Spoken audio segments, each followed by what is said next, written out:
Whitaker, founder of the New Evangelical, is a prominent advocate of Christian deconstruction and critic of evangelicalism. He is also sadly misguided. Welcome to Thinking Wisely with Dr. Isley, where we learn to live wisely by thinking wisely.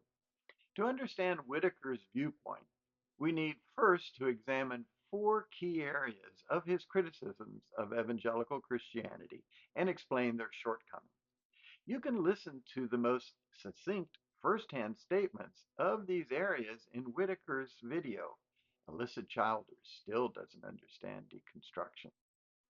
After demonstrating the weaknesses of Whitaker's position, I'll conclude with a word of advice and encouragement to him and those who are following a similar path. The four key areas are: 1. Whitaker's definition of deconstruction; 2. His dismissal of the objectivity of words; 3. His rejection of the Bible as the final standard for Christian doctrine and practice; and 4. His downplaying the centrality of historical truth to the Christian faith. Whitaker rejects Alyssa Childers' and Tim Barnett's definition of deconstruction, which they define as a postmodern process of rethinking your faith without regarding Scripture as a standard, and state that it is fundamentally at odds with Christianity. If you want to listen to my mostly positive review of Childers and Barnett's book, The Deconstruction of Christianity, click on the link below in the description.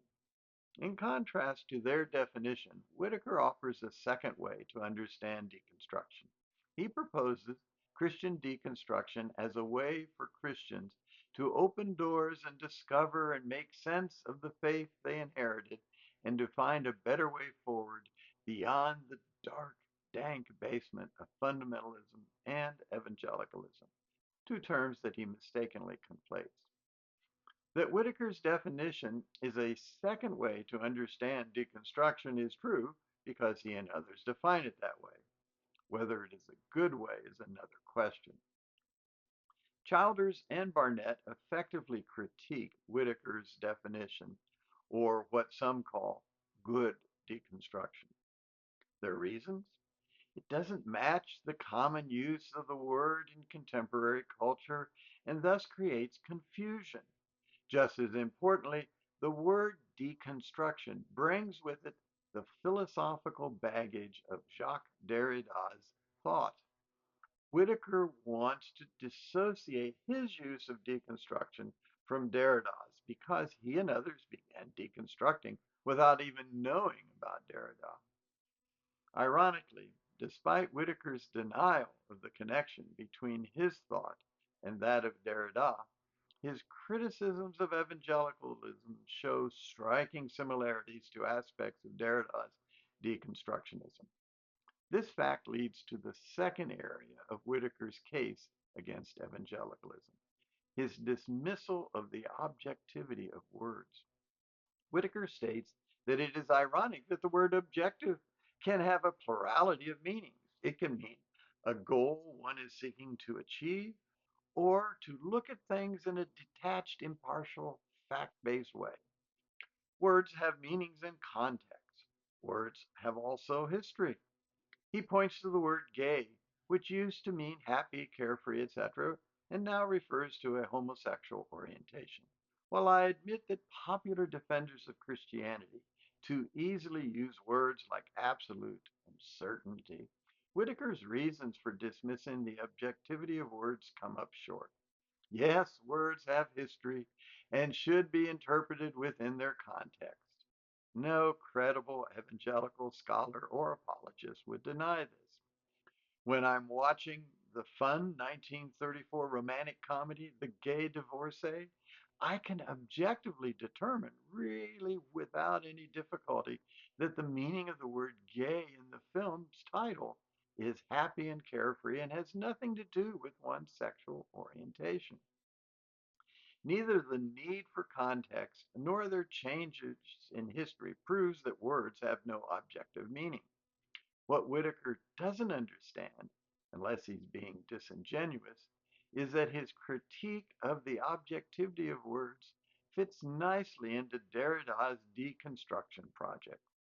In his essay, Structure, Sign, and Play in the Discourse of the Human Sciences, Derrida claims that all human communication, language, and thought is the result of bricolage. If I may be so bold as to claim to define bricolage objectively as a non deconstructionist, bricolage means that all our ideas come from a tradition or heritage. It is also part of Derrida's project to deconstruct claims to transcendent truths and to liberate us by overcoming those claims. If you want to explore further Derrida's deconstruction, you might find my essay, God the Great Deconstructionist, helpful. The link is in the description below. Whitaker's more popular and non-scholarly denial of the objectivity of words leads to the third key area of his critique of evangelicalism, his rejection of the Bible as the final standard for Christian doctrine and practice.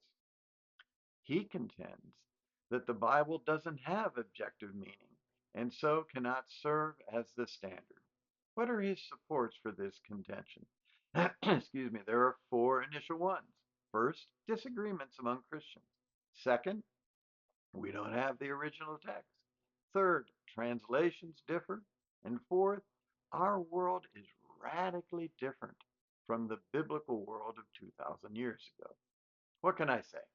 Frankly, it is difficult to take the second, third, and even the fourth supports seriously as arguments against the Bible having objective meaning and authority.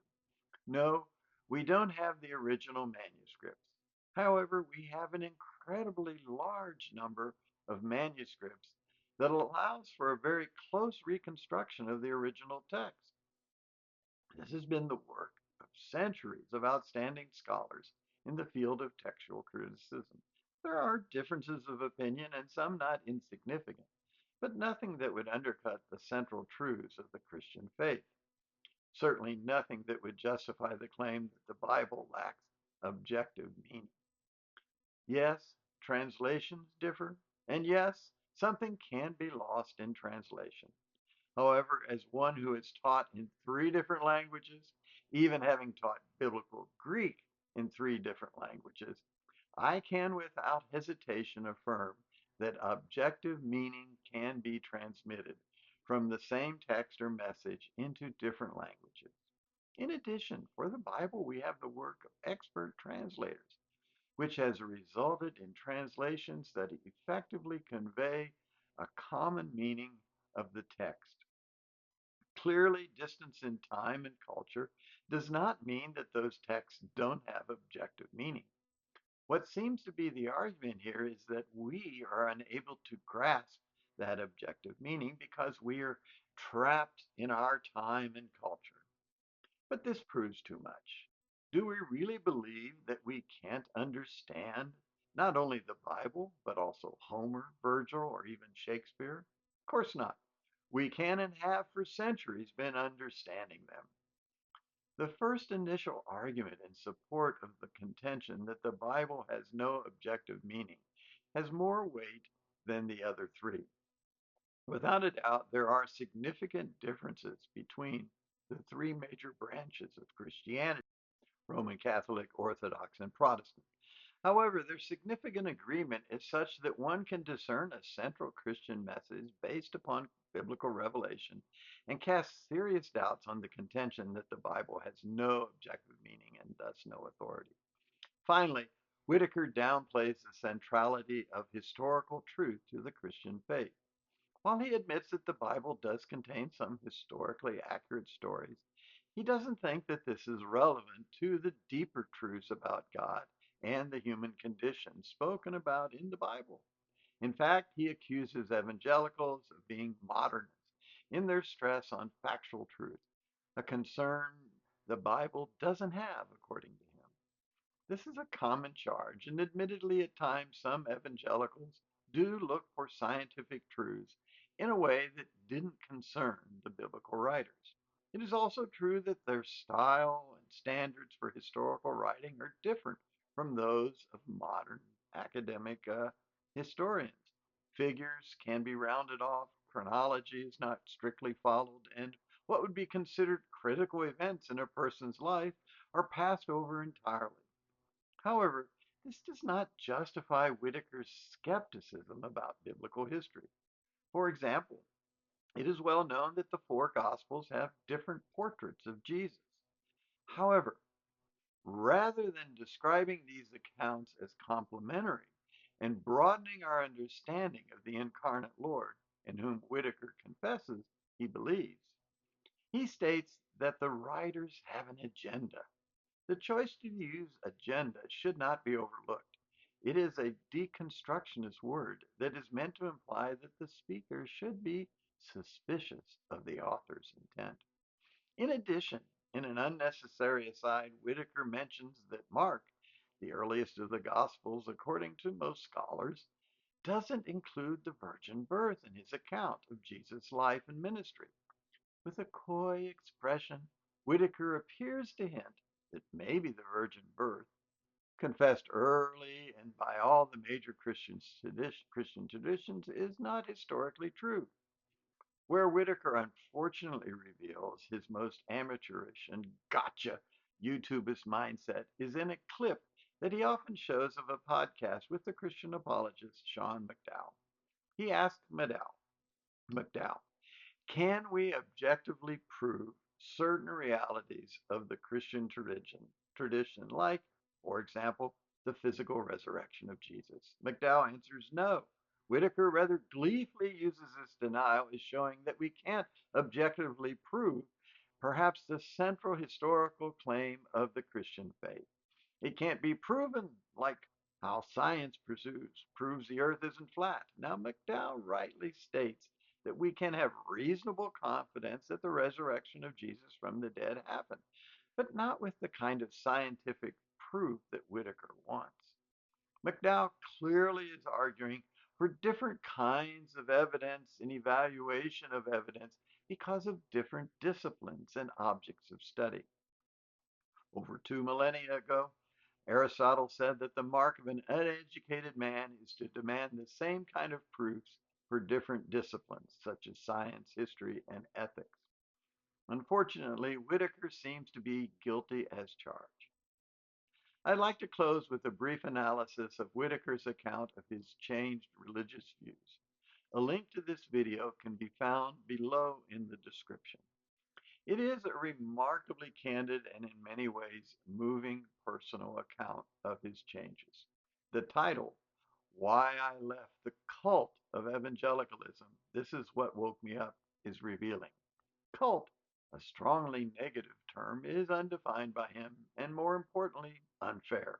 It clearly shows Whitaker's prejudice, as do the times when he says that he interviews real scholars, not evangelicals, as if there are no evangelical scholars. I normally am hesitant to psychologize someone whose thought I'm criticizing, but I think Whitaker's testimony shows not only anger but also deep disappointment and hurt. Some of it is justified. Let me explain. He tells us that he grew up in a strong Christian family and local church to which he was fully committed, playing drums in the worship service and going on mission trips.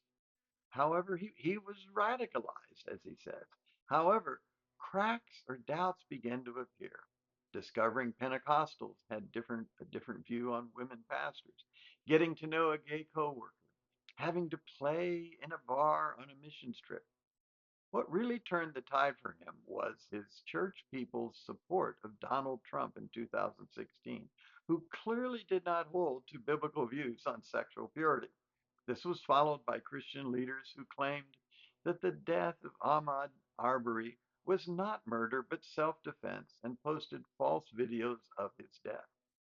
The problem only worsened with the events that led to the Black Lives Matter movement and church leaders' opposition to it. COVID hit, and he saw Christians calling it a plandemic, foisted on people by collusion between government and big pharma. I do sympathize with Whitaker. The actions of Christians, and especially pastors, that he admired during these social upheavals were wrong. He was also not taught well, as he says, and unprepared to face the realities of living in the world. Nevertheless, there are legitimate reasons to question whether these specific events should cause someone to doubt their faith and abandon many of its central tenets. Unfortunately, when he began his questioning, he was already in the mood to get out of fundamentalism or evangelicalism. As I listened to his journey, it is clear that he was looking for that way out.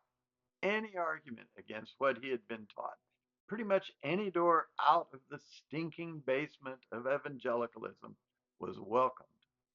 One has to admire Whitaker's fervor and zeal when he takes up a cause, whether it was in his early Christian phase or his current social justice one.